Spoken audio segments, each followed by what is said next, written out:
So we had ourselves some news at the bright and early time of 6 a.m. in the morning for the Vancouver Canucks.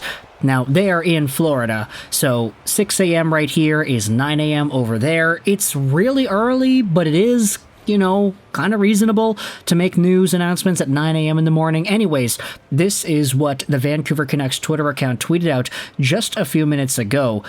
GM Patrik Allvin has announced today that defenseman Erik Brannstrom has been recalled from the Abbotsford Canucks and that defenseman Derek Forbort has left the team for personal reasons.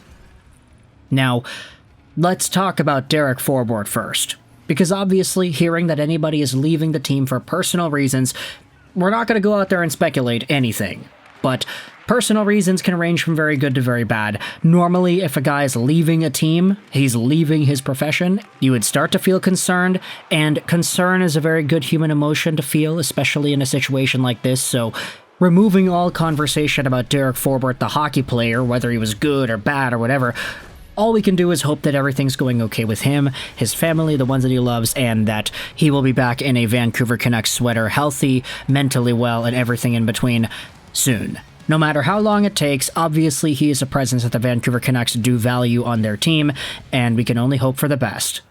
But with Erik Brannstrom getting called up, this is pretty much what we had talked about yesterday in the Erik Brannstrom Vancouver video. How this is one of these guys that has offensive capabilities. He does have more of a cerebral point-producing style than the Forborts or the Juulsens or the Tyler Myerses that are just a lot more bigger and more difficult to shove off the puck and more defensively sound.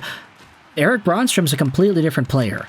And I'm going to be honest, I am tired, so I will redirect you to the video that we made earlier yesterday talking about Brannstrom and his entire profile. But essentially, if the Canucks roll Erik Brannstrom in a third pairing role with Noah Juulsen, for example, I, for one, am getting a little bit concerned as to what that pairing is going to look like.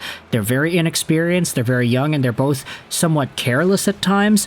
But if you wanted to roll Erik Brannstrom with Tyler Myers, for example, and move Soucy over with Juulsen, that, I think, would be a really good idea if you were forced to use Erik Brannstrom in the lineup in today's game against the Panthers.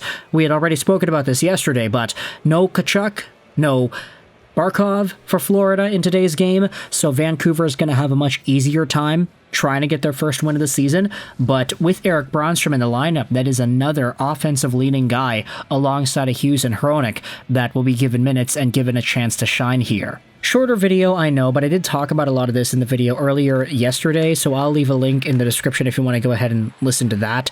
But yeah, it's 6 a.m. in the morning, I'm tired, I gotta go to bed, and I wanted to talk a little bit about the Canucks and their roster moves because this is a pretty big deal. Erik Brannstrom is in, Derek Forbort is out. Let me know your thoughts in the comment section below. I hope you enjoyed this video. 99, and bye.